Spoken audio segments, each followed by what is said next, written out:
지난주 우리는 그 산상수의 5장을 봤어요. 5장에는 이런 내용이 기록이 되어 있어요. 8개의 복 기억나요? 8개의 복 그리고 완전한 율법을 봤죠. 완전한 율법 이것을 보고 우리가 느낀 거는요. 율법으로는 우리가 구원의 길을 갈 수가 없구나. 이걸 분명하게 깨달았죠. 그래서 우리가 갈 수 있는 길은 예수 그리스도의 은혜, 그걸로 구원의 길을 갈 수밖에 없구나. 이걸 알게 됐어요. 그렇게 예수님의 은혜로 구원을 받은 우리는 그때는 하나님과 동행하면서 성령님과 함께 동행하면서 이 완전한 율법을 향해서 가는 거예요. 그러면 우리가 궁극에는 하나님처럼 온전해진대요. 그게 예수님이 완전한 율법을 통해서 우리에게 보여주신 놀라운 진리고 은혜입니다. 오늘은 6장을 보겠습니다. 당시 유대인들한테는요, 3가지 종교적 의무사항이 있었어요. 그게 뭐냐? 구제, 기도, 금식. 유대인들은 이것을 얼마나 자주 많이 하는가를 가지고 자기들이 경건을 표현하려고 했습니다. 근데 이건 기독교인들한테도 동일해요. 사실 우리도 이거 해야 되거든요. 그래서 주님이 우리에게 이런 가르치심을 줘요. 너희는 이런 걸 어떻게 해야 하나님으로부터 상을 받는지 그 방법을 이렇게 가르쳐 주셨습니다. 제일 처음 구제에 대한 가르치심을 주셨는데 이렇게 말씀합니다. 사람한테 보이려고 구제를 하지 말래요. 그들은 상을 다 받았기 때문에 하나님으로부터 상을 받지 못한대요. 그럼 어떻게 해야 되느냐? 왼손이 하는 일을 오른손이 모르게. 정말 구제 받는 사람도 모를 정도로 이렇게 구제를 할 때 그때 우리는 비로소 하나님으로부터 상이 온대요. 이게 쉽지 않습니다. 이게 왜 쉽지 않냐면 하나님을 안 믿는 사람들한테 왼손이 하는 일을 오른손이 모르게 한다는 건 사실 재물을 버린다는 말과 같은 말이에요. 그러나 하나님 믿는 사람들은 하나님이 나를 지켜보고 있다는 걸 믿고 할 수 있어요. 그런 사람들만이 할 수 있는 행동이고, 그래서 이 행동은 사실 믿음의 행동이거든요. 그래서 그 믿음이 하나님의 축복을 부른다는 거죠. 그리고 기도에 대한 가르침을 이렇게 주셨습니다. 기도할 때 바르지 못한 자세들, 이렇게 기도하지 말래요. 그게 뭐냐? 외식하는 사람들처럼 기도하지 말래요. 저희는 사람들한테 보이려고 회당에서나 또 길거리에 나가서 이렇게 기도를 한대요. 그렇게 하지 말래요. 그러면 하나님으로부터 상이 없다고 합니다. 그리고 이방인들처럼 기도하지 말래요. 이방인들처럼 중언부언하지 말래요. 무슨 말씀이냐? 했던 말 또 하고 그리고 자기가 했던 말이 하는 말이 무슨 말인지도 모르고 열심히 의미 없는 말을 반복하는 거, 이렇게 하지 말래요. 왜? 그런 기도를 하나님이 안 받는데요. 그리고 말을 많이 하지 말래요. 예를 들어 하나님한테 우리가 요청할 수 있는 것들이 있습니다. 그럼 그걸 그냥 구하면 돼요. 하나님, 제가 요즘 아픕니다. 이걸 하나님의 일을 해야 되는데 아파서 어렵습니다. 이걸 좀 고쳐주세요. 이렇게 하면 충분하대요. 그런데 이 말 한마디를 하는데 30분을 위대하고 전능하신 하나님 어찌저찌 이렇게 하면서 핑핑핑핑 돌려가지고 이렇게 하지 말래요. 왜? 하나님이 안 받는데요. 그런데 왜 예수님이 이런 말씀들을 하셨냐면 인간들이 이렇게 기도한다는 거예요. 그때도 그렇고 지금도 그래요. 저는 한국에 와서 이렇게 기도를 배우면서 정말로 이렇게 기도하는 사람들을 많이 봤어요. 정말 자기도 자기가 하는 말이 무슨 말인지 모르고 열심히 기도하는 사람 많이 봤고요. 그냥 한 5분만 말하면 될 걸 그냥 1시간, 2시간씩 이렇게 또 말하고 이렇게 말하는 사람들 보면서 정말 예수님 말씀 맞구나. 이렇게 예수님이 하지 말라고 했는데도 이렇게 한다는 거는 만약 예수님이 이 말씀을 안 하면 아예 이렇게 기도하는 것이 기도의 표준이 될 수도 있겠구나, 이런 생각을 들었습니다. 그럼 어떻게 기도해야 되느냐? 기도에 대한 바른 방법. 기도할 때 은밀하게 하래요. 골방에 들어가서 기도하래요. 그래서 하나님이 다 보신대요. 그렇게 기도할 때 하나님이 들어주시고 응답을 해주신다고 합니다. 그리고 기도는 이렇게 하라고 기도의 그 모델링 하나를 보여주셨어요. 그게 주기도문입니다. 주기도문 우리가 너무 잘 알죠? 주기도문을 보면 길지 않아요. 그리고 참 간결합니다. 그리고 분명해요, 의미가. 이렇게만 하면 된다는 거예요. 이렇게만 하면. 제가 그 한국에 와서 가장 배우기 어려웠던 게 기도였습니다. 성경 배우는 것보다 더 어려운 게 사실 기도였어요. 한국에 와서 저한테는 이런 기도에 대한 믿음이 있었어요. 기도의 분량을 채우면 기도는 언젠가 꼭 응답이 된다. 그래서 저는 늘 마음속에 소원이 하나 있었어요. 그게 뭐냐면 불의 사자가 되고 싶었어요. 그래서 정말 내가 한번 설교하면 어떤 나쁜 사람도 다 회개하고, 그래서 북한을 내 혼자 들어가서 다 뒤집겠습니다. 이런 진짜 욕망이 있었어요. 그래서 그 옛날에 미국의 큰 부흥사, 무디라는 큰 부흥사가 그런 일을 했다고 하던데 나도 그런 능력을 주십시오 하고, 그래서 그 소원이 있어서 그 기도를 제가 정말 10년을 했어요. 한국에 와서부터. 처음에는 보통 방법으로 해서는 안 되니까 밤에 산에 올라가서 기도하면 효용이 있다 해가지고 처음에는 좀 끌려 올라가기도 했고 또 묻어 올라가기도 했고 해서 이렇게 관악산으로 좀 많이 올라갔어요. 많이 올라가서 밤새 부르짖고 방언하고 찬양하고 기도하고 내려오면 진짜 효과 있습니다. 여러분들 해보세요. 내려오면요 진짜 마음이 천국이 임해요. 얼마나 상쾌하고 평안하고 기쁜지 정말 좋더라고요. 그래서 기도했더니 정말 효험이 있구나. 근데 아침에 밥 먹고 학교 가는 사이에 싹 다 없어져요. 그러면 저녁에 올 때는 허전해가지고 또 그 상쾌함을, 그 흥분을 다시 채우려고 또 산에 올라가는 거예요. 그런데 반복이 안 된다는 거예요. 기도를 하면 할수록 점점 그 신령한 느낌, 황홀한 느낌은 점점 나타나지 않아요. 그래도 언젠가는 기도의 분량을 채우면 이 기도는 응답이 될 거야. 나는 언젠가는 불의 사자가 될 거야 하는 믿음을 가지고 10년을 매달렸으면, 꽤 인내를 가지고 매달렸죠. 저도 10년을 정말 쉬지 않고 하다가 나중에는 어디까지 갔냐면 관악산 밤 12시에 관악산 제일 꼭대기까지 올라갔어요. 그럼 비가 오면 관악산 정봉에 올라가면 조그만 굴이 있어요. 그럼 굴 안에 들어가서 또 기도하고. 참 그렇게 정말 기도를 한 10년을 했는데 하루는 그날은 기도 안 하고 멍하니 앉아서 생각을 했어요. 앞으로 얼마나 더 하면 이 기도의 분량이 채워져 가지고 내 기도가 응답이 될까? 이제 10년을 더 하면 될까? 기도 응답 하나를 받는데 이렇게 10년, 20년씩 걸려야 된다면 도대체 기도를 어떻게 해야 되냐? 그래서 그때부터는 제가 생각을 했어요.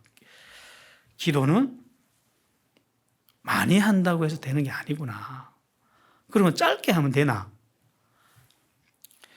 그래서 짧게 했어요. 아예 안 했어요. 어떤 때는 한 5분씩 하고 10분씩. 확실히 영적으로 이렇게 약해지고 감각이 둔해지는 걸 경험을 합니다. 그래서 도대체 어떻게 해야 되냐. 그래서 그때부터는 하나님께 이렇게 기도했던 것 같아요. 하나님, 기도라는 건 뭡니까? 기도는 도대체 어떻게 해야 됩니까? 이렇게 묻다가 이렇게 이런 은혜를 받았어요. 기도는 탑쌓기가 아니구나. 기도는 밥을 먹는 것과 같은 거구나. 밥을 먹어야 우리 육신이 성장하고 건강을 유지하는 것처럼 우리 영혼도 기도를 해야 영적 건강을 유지할 수 있다는 걸 알게 됐습니다. 그러나 성장하는 거는 밥을 전혀 안 먹던 사람이 밥을 먹으면 어느 정도 기력이 솟아나고 성장할 거예요. 그러나 정해진 만큼 성장하면 더 이상 성장 안 합니다. 마찬가지로 기도를 하는 만큼 성장하고 성숙해지고 능력이 나타나는 건 아니더라는 거예요. 왜? 영적인 능력과 깊이는 기도가 결정하는 것이 아니라 말씀에 따라서 결정된다는 걸 알게 됐어요. 이쪽으로 가는데 정말 시간이 오래 걸렸습니다. 저는 봐요. 이렇게 되는 거예요. 그러니까 평범한 삶 속에서 정말 말씀을 어느 만큼 잘 적용하고 실천하는가에 따라서 그에 따른 어려움과 깨달음을 얻으면서 사람이 성장을 하는 것이고, 그런 성장과 더불어 기도를 해야 이게 성숙해지는 거지, 그냥 말씀은 치워버리고 아무것도 안 하고 산속에 들어가서 기도만 냅다 한 데서 성장하느냐, 그건 아니라는 거예요. 그건 오히려 위험한 생각이라는 걸 알게 됐어요. 그래서 영적인 성장은 인격으로 나타난 말씀만큼 되는 거고, 그렇게 성장한 영혼이 자기 영적 건강을 유지하려면 그에 걸맞는 기도를 해야 된다는 걸 알게 됐습니다. 그래서 기도는 탑쌓기가 아니더라고요. 이렇게 생각을 해봅시다. 예수님은 기도를 참 많이 했어요. 그런데 예수님은 기도를 많이 해서 구원자가 됐나요? 아니요. 그분은 태어나기 전부터 하늘에서부터 구원자로 오신 분이에요. 그래서 인류를 구원하는 막중한 사명을 가지고 태어나고 활동을 했기 때문에 그에 필요한 많은 양의 기도가 필요해서 기도를 많이 한 거지, 기도를 많이 해서 예수님이 된 건 아니죠. 사도들도 마찬가지거든요. 사도들은, 예수님이 불렀던 사도들을 보면 기도 생활하고 사실 거리가 먼 사람들이었어요. 세리들이었고 갈릴리의 어부들, 이런 사람들을 불러서 사도로 삼아 주셨기 때문에 이들이 사도의 직무를 수행하기 위해서 이들도 기도를 많이 했던 거예요. 비유로 하면 이래요. 하나님이 코끼리로 만들어줬기 때문에 코끼리만큼 많이 먹는 거지, 토끼가 코끼리만큼 먹는다 해서 코끼리가 될 일이 없다는 거예요. 그렇다고 해서 토끼가 내가 어차피 코끼리만큼 잘하지도 않는데 안 먹을래, 이럴 수도 없다는 거예요. 토끼의 삶을 유지하려면 토끼만큼 먹어야 된다는 거예요. 하나님이 그 영적으로 쓰시는 큰 그릇이 있고 작은 그릇이 분명히 있습니다. 그런데 이 큰 그릇과 작은 그릇은 기도의 분량이 결정하지 않아요. 그건 누가 결정하느냐? 하나님이 결정해요. 그런데 하나님이 어떻게 결정하느냐? 하나님이 맡겨주시는 사명, 작은 일에 충성하는 걸 보고 더 큰 일, 더 큰 일을 주신대요. 이런 것 때문에 결정되는 거지, 허구한 날 기도만 많이 한다고 해서 이 그릇이 크기가 결정되지는 않는다는 거예요. 제가 이런 걸 깨달았습니다. 기도를. 그래서 그러면 나에게 필요한 기도의 양은 도대체 어느 만큼이냐? 그만큼은 해야 되잖아요. 단순합니다. 솔직히 우리가 말씀과 기도가 충분하다면 세상 어느 곳 가도 이 세상은 천국입니다. 다 살만한 곳이에요. 그런데 벌써 내 마음에 근심과 염려와 불편이 들어오면, 불만이 들어오면 그건 기도가 부족하다는 거겠죠. 기도를 많이 하는데도 그렇다면 그 사람은 말씀에 대한 순종이 부족하다는 거겠죠.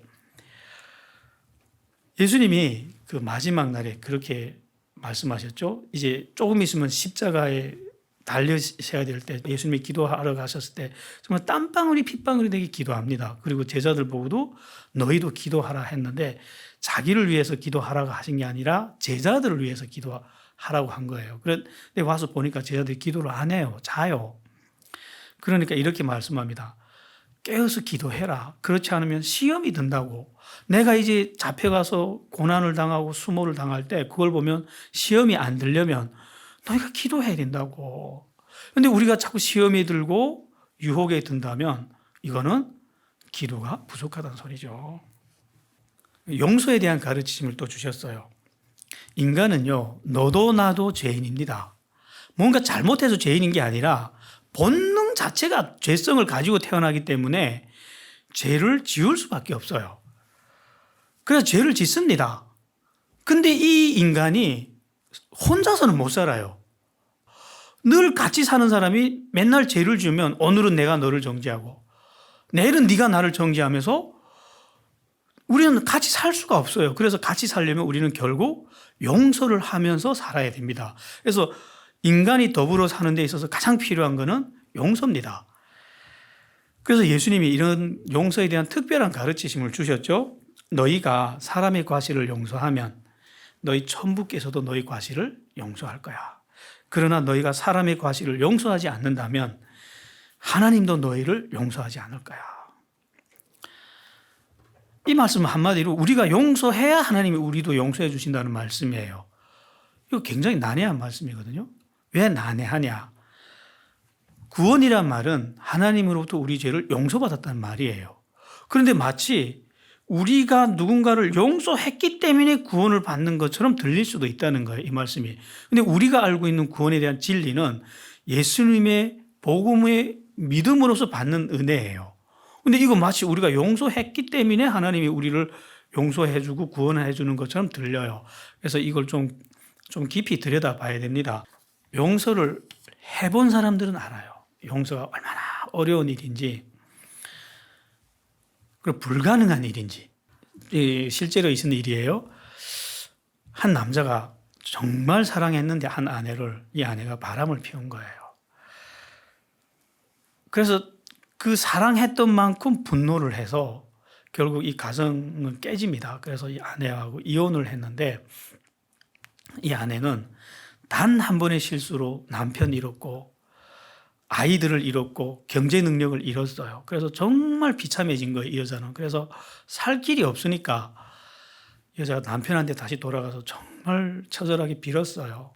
잘못했다고 용서해달라고 해서 남편이 용서를 해줍니다. 그래서 다시 집에 받아들여서 같이 사는데, 용서의 고통은 그때부터 시작이었던 거예요. 아내를 보면 마음속에서 그 분노가 사라지지 않는 거예요. 그 아픔이 사라지지 않는 거예요. 그래서 오랜 세월을 시달리다가 이분이 결국 깨달았대요. 나는 용서한 게 아니구나. 나는 지금 분노를 억누르고 있고 참고 있을 뿐이구나 하는 걸 깨달았대요. 그래서 자기는 용서가 불가능하다는 걸 깨닫고 하나님 앞에 나와서 엎드립니다. 이 사람이. 이게 지혜입니다. 나는 못하는구나 하고 깨닫고 하나님 앞에 나가 엎드리는 거. 그래서 하나님 앞에 나와 엎드리니까 하나님이 이분에게 은혜를 주신 거예요. 어떤 은혜를 주셨냐? 그 사람의 실체를 보게 해주셨어요. 제일 먼저 보게 해주신 게 자기가 아내를 대했던 태도들. 그냥 집에 와서 밖에 나가서 돈만 벌어오면 다 된다는 식으로 정도 안 주고 이렇게 살갑게 대해주지도 않고 관심도 안 돌려주고, 그러니까 아내는 그 오랜 세월 정말 외롭게 혼자 살다가 이 유혹에 넘어진 거예요. 그래서 아내가 그렇게 될 수밖에 없었던 1차적인 이유는 자기한테 있었다는 거 알게 됐죠. 그리고 하나님이 이 사람이 하나님으로부터 용서받았는 게 얼마나 큰 용서를 받았는지 보여줬어요. 정말 하나님 앞에 선 이 사람의 모습은 정말 이 죄가 컸대요.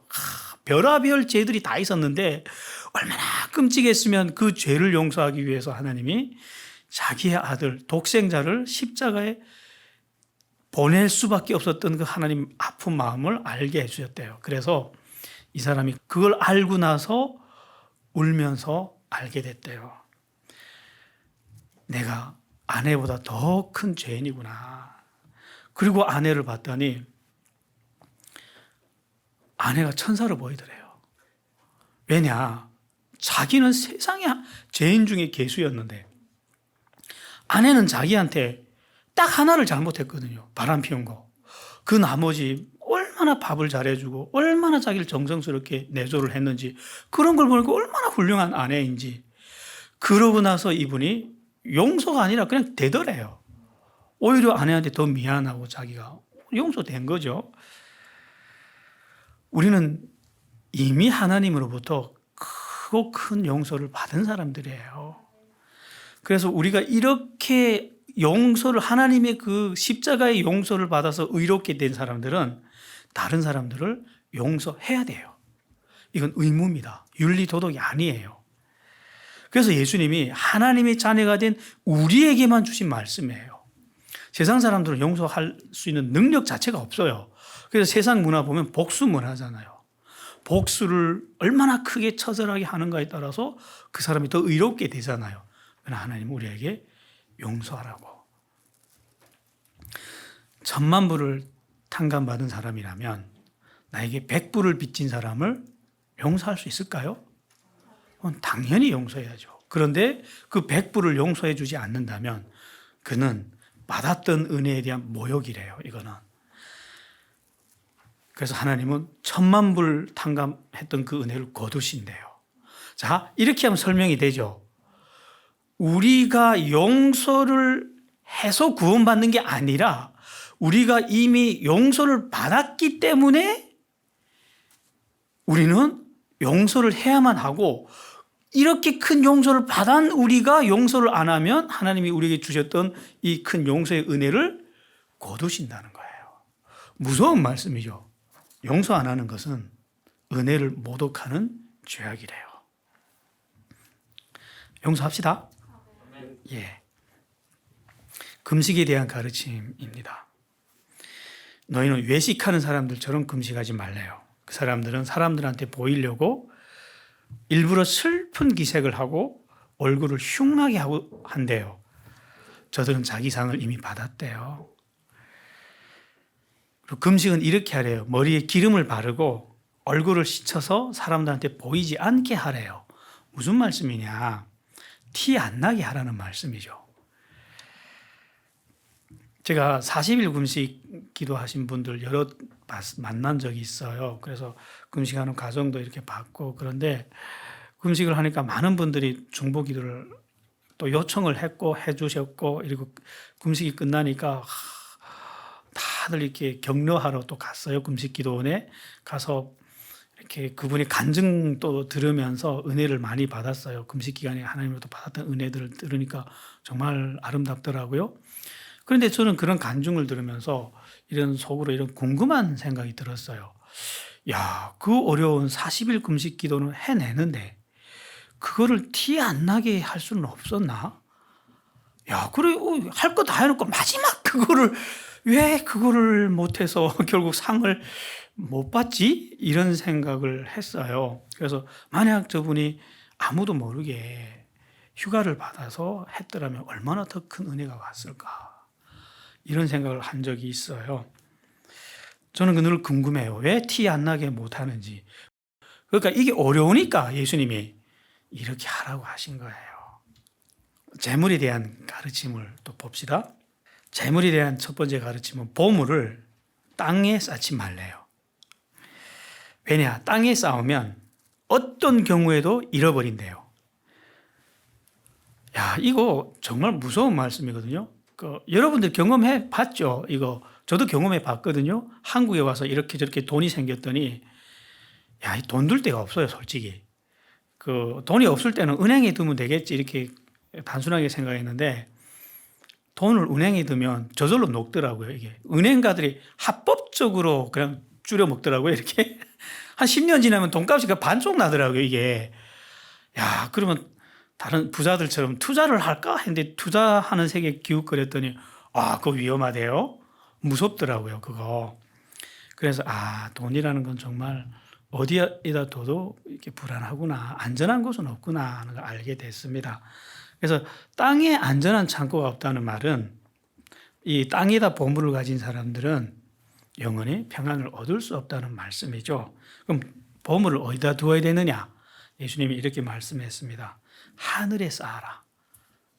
그것이 가장 안전하대요. 하늘에 쌓으라는 게 무슨 말이죠?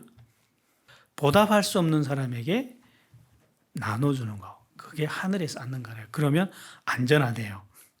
하늘에 다 있대요. 그게. 이렇게 하면 하나님으로부터 어떤 대가가 오냐면요. 내 보물이 있는 그곳에 내 마음도 있다. 이렇게 말씀하십니다. 이게 대가래요. 나는 보물을 줬는데 대가는 내 마음이, 내 보물을 준 그곳에 내 마음이 가게 돼 있대요. 보물을 정말 하늘에 쌓으면 정말 우리 마음이 늘 하나님만 바라보게 돼 있어요. 저희 그거 어떻게 하냐면 이런 걸 경험을 해봤어요. 저희 장모님이 딸을 한국에 이렇게 유학을 보냈는데 홀로 유학을 보낸 거예요. 친척도 없고 아는 사람도 없는 나라에 돈도 많이 못 주고 이렇게 홀로 보내고 나서는 그냥 눈만 뜨면 한국만 쳐다보는 거예요. 뉴스로 한국에 오늘 비가 오나 눈이 오나 전쟁하다 멈춘 나라라더니 전쟁은 안 일어나나 맨날 한국만 쳐다보니까 한국을 우리보다 더 잘 알아요.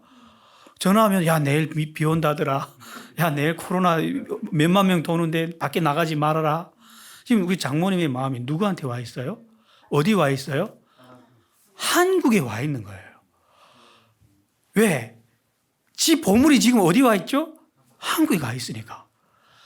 여러분들도 보물을 하늘에 하나님께 드려보세요. 그렇게. 그럼 늘 마음이 거기 가 있는 거예요. 이거 정말 대단한 능력입니다. 갈대처럼 연약한 게 우리 인간의 마음이잖아요. 그리고 사탄의 유혹이 얼마나 큰 곳이 여기인데 이런 곳에서 우리가 마음을 지킨다는 건 정말 전부를 지키는 거죠. 영원한 생명을 지키는 것 같은 일이잖아요. 이렇게 마음이 하나님께 고정되면 어떤 일이 일어나느냐? 마음은 인간의 눈이에요. 그래서 마음이란 눈을 하나님께 고정시킬 때 그 하나님으로부터 오는 온갖 은혜, 그다음에 영혼의 빛 이런 걸 받아서 우리 마음이 충만해집니다. 그럴 때 우리는 밝은 빛 가운데 살 수 있게 되죠. 그래서 예수님이 내 보물이 있는 그곳에 내 마음도 있을 것이다. 이 말씀을 하신 바로 다음에 무슨 말씀을 했냐면 눈은 몸의 등불이니 그러므로 내 눈이 성하면 온몸이 밝을 것이요 눈이 나쁘면 온몸이 어두울 것이니 그러므로 내게 있는 빛이 어두우면 그 어둠이 얼마나 하겠느냐. 그러니까 이렇게 보물을 하늘에 쌓은 사람은 온몸이 밝대요. 그 눈이 밝아져서, 그러니까 마음이 밝아져서. 그러나 반대로 보물을 땅에 쌓은 사람은 어떻게 된다고요? 어두워진대요. 왜 어두워지느냐? 하나님과 재물은 동시에 섬길 수 없거든요. 그래서 재물을 섬기게 되면 결국 하나님을 그 마음이 하나님께로 갈 수 없기 때문에 빛을 못 받아서 어두워지면 이런 벌이 온대요. 이게 그냥 예수님이 하신 말씀이에요. 이런 사람들은 재물을 가득가득 쌓아놓고도 무엇을 먹을까, 무엇을 입을까 이런 근심, 걱정, 염려에 시달리면서 살아야 된대요. 이런 근심, 걱정은 재물이 아무리 쌓아도 없어지지 않거든요. 이거는 솔직히 우리 북한에서 살 때 나는 쌀만 많으면 세상에 부러움 없을 것 같았어요. 한국에 왔더니 더 이상 쌀 고민은 안 하잖아요. 그런가요?